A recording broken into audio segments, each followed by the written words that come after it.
Today is Tuesday, May 28th, 2024, and welcome to SBA Today. Tanya, what are we doing today?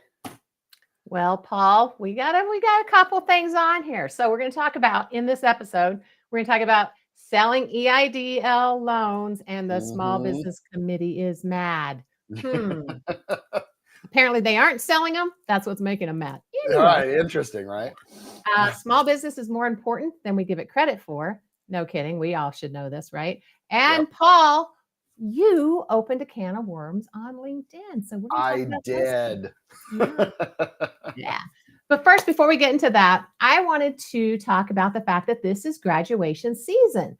Graduation season. So to all of you parents out there that have a kid graduating or more, I myself am one. My daughter graduated this past weekend. Yes, headed off to Colorado State University in the fall. But what it made me think of is change, right? Across the board. I mean, because, change is everywhere. But change for them, I mean, going off to something new, stepping into the unknown, and what that takes to do it. Not only them, but also the parents that, all of a sudden they're stepping into change because, whether this is their first or their last or their middle, it changes the dynamic of the family once our kids go off to college as well. So yeah, that was kind of an interesting thing to me. And it's interesting because it kind of crosses the board too, like in business, like SBA, the SOP, constant change. No matter what we do, it's constant change. Or when we step out and go to a different business or take a different role within our own companies or anything along those lines, it's change. Well, I guess what it kind of made me think of, is what actually is steady. And I don't think there's anything steady. I think the only thing that's steady or consistent is change, right? So, in that, I guess we all just have to recognize the beauty in it and roll with it. So that's my big thing on graduation season, as well as we'd like to honor all of the, our fallen vets out there because of Memorial Day yesterday. So there you go. Two big things that happened this weekend. And wow, take it away for us. Well, it makes me think back of when I was looking so forward to getting out of school, out of my parents' house. Let's get out there on my own, right? And then I remember my first night in my apartment, sitting there and just being like, this is what I wanted. This is a very different feeling. Well, right? It is. They have zero idea what they're stepping into out there. I mean, they're going to actually start using the meme, like my favorite meme, which is, I don't want to adult today. Correct. They're actually going to get to start using it now. Yay. They'll get it. Exactly. Oh, well, congratulations. Thank you, sir. So, the Small Business Committee, the Small Business Committee has been really mad at the SBA. That's been kind of a theme. And I don't know if I'd want them mad at me, but at the end of December, the SBA announced their intentions to really be looking at putting those COVID idles, referring to Treasury if there's a default, et cetera.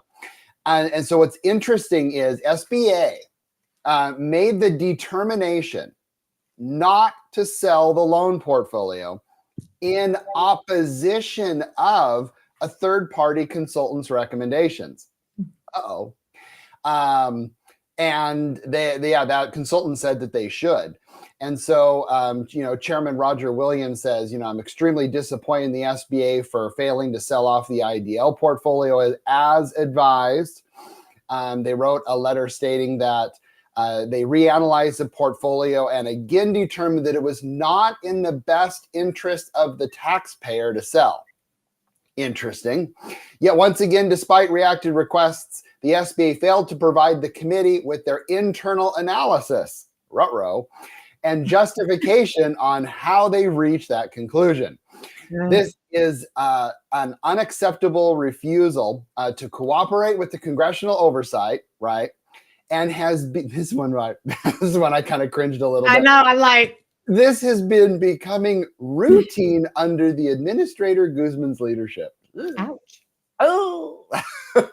So I think it would have been interesting, obviously for the government to get some liquidity back. I mean, the government needs liquidity too, just like us banks and credit unions. But selling those EIDLs, what's the difference between those and what we have with, 7As on the market? So just sit back and watch the movie that is that. It'll be very interesting to see what happened. But I need to start watching the TV when they start having these meetings and watching it live. God, no. I freak out on that stuff. No. I'm gonna play devil's advocate because this is okay. Okay. Feds against SBA, apparently, right? The committee against SBA, whatever. Right. You know what? Our government and different things like that. I mean, there's always something that somebody's doing wrong. And when it comes to politics, everybody wants to point freaking fingers. Yep. I get so darn frustrated because one, I have zero idea who actually made mistakes because they're going to spin it however they daggum spin it to begin with. 100%. And, throwing it out there. And come on, man, we work with the SBA. They were put in as crappy of a position as all of us lenders were put into when all this went down to where we had to scramble to get things done.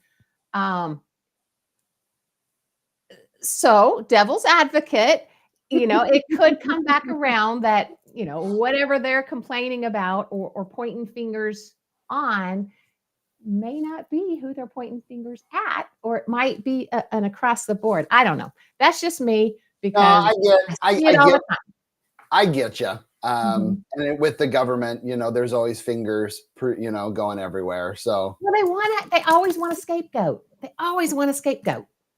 Well, of course they do, because nobody wants to take the the government. I love it. Yeah, no kidding. We've got somebody out there. It looks like Gay's having some problem with video. I hope it's not ours. Well, yeah. If anybody else, that's okay. It's being recorded too. Well, I think maybe some people might just turn video off or turn the thing off because they're like, nah, I don't want to see them. I don't know. I wouldn't want to see especially volume. They're going to turn me off. They're the volume. I'm kidding. Well, hopefully you get that backup video. Video. Gay. Yeah. Hopefully it'll work again. Anyway, Paul, what's well, you got the next one. Oh, I do. Fine. I guess I'm gonna have to go look it up. I got distracted. Typical. Okay, so I don't know. Do you ever go to the Office of the Advocacy and see any of the things that they post? They have some really great information out there, and they've got something called what is this here? The frequently asked questions about small business. And many of us don't know really how important small business is out there now. All of us in the industry obviously do, but those who aren't may not. I did not know the statistics behind how important small business was. So I just wanted to bring some of that up today. Maybe you guys didn't know either. So anyway, so they put out, the Office of the Advocacy put out in their frequently asked questions. This was at the end of 23. There's nothing more recent that I could find. Anyway, most businesses are small.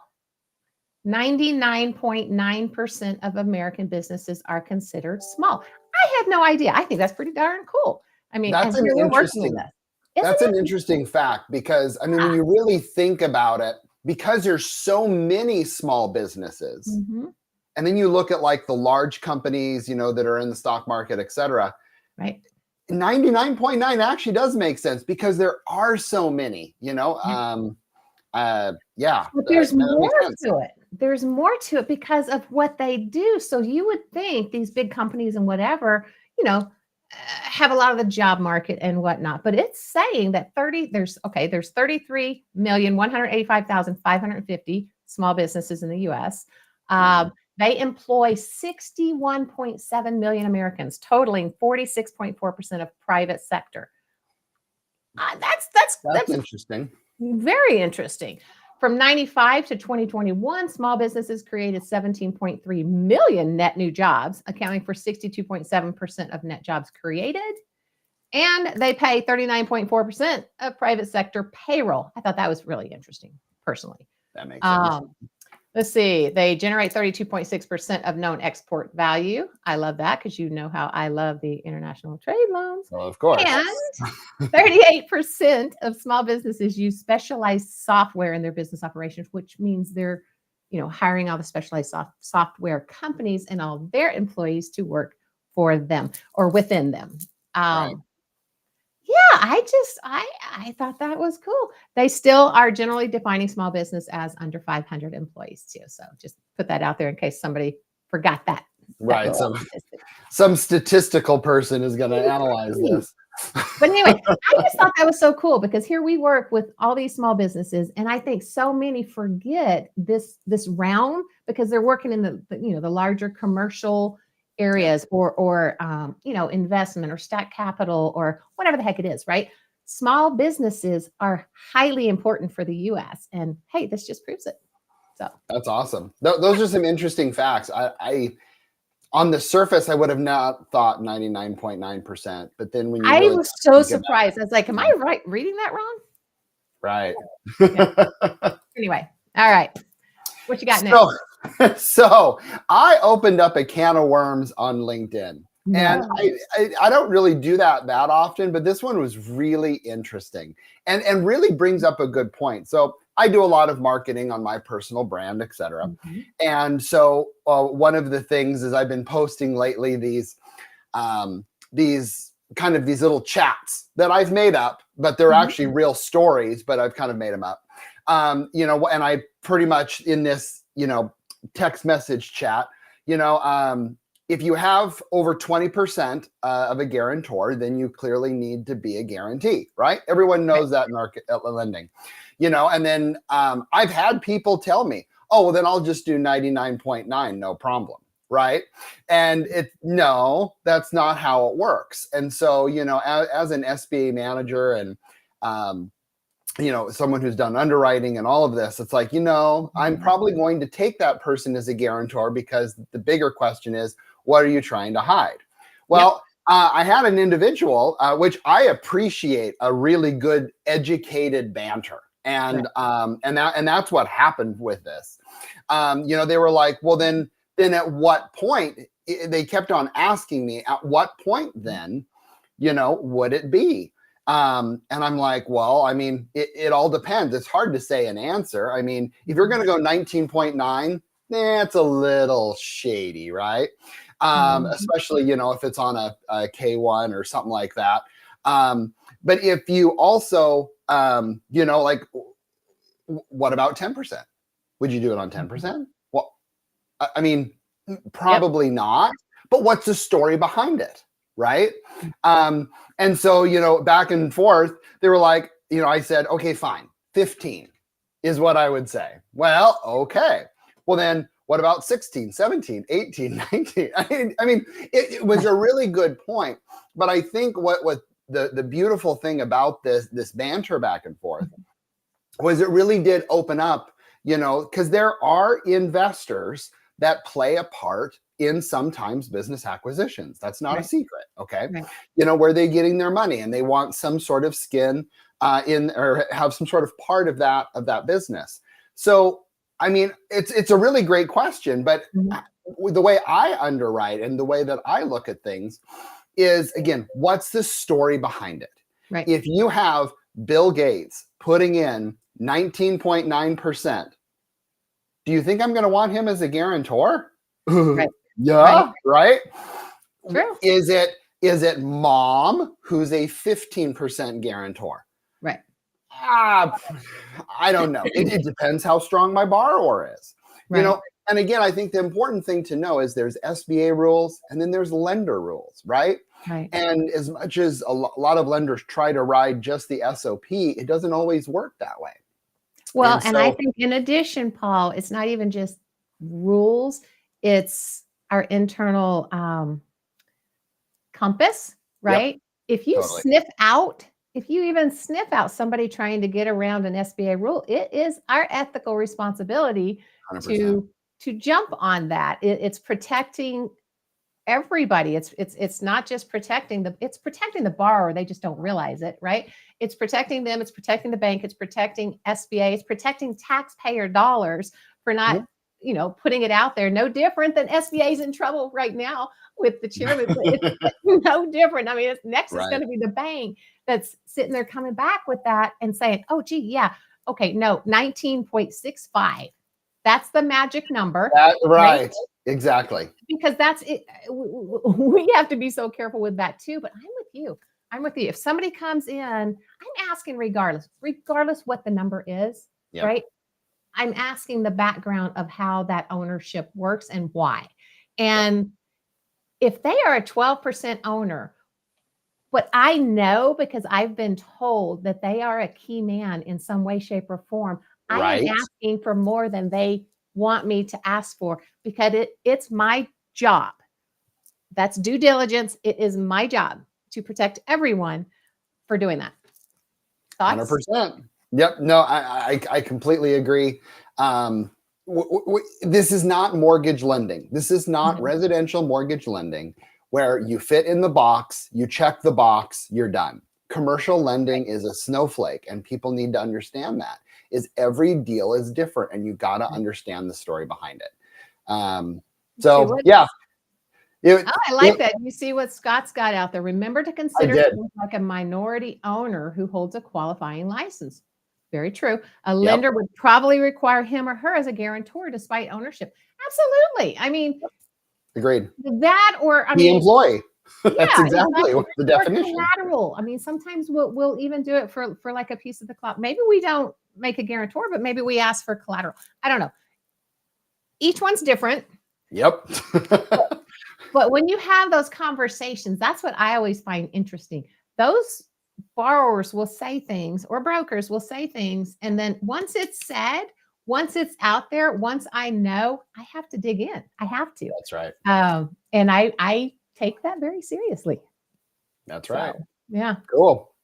Well, thanks for that, Scott. Appreciate the comment. You're absolutely right. Yeah. So. All right. Close us up. All right, guys. Well, let's just pull this down here. So, as you know, on Tuesdays, we're not going to say a time. I'm kidding. Tuesdays, we're live now, YouTube and LinkedIn, and on all other streaming platforms. We will be up and running when we're up and running.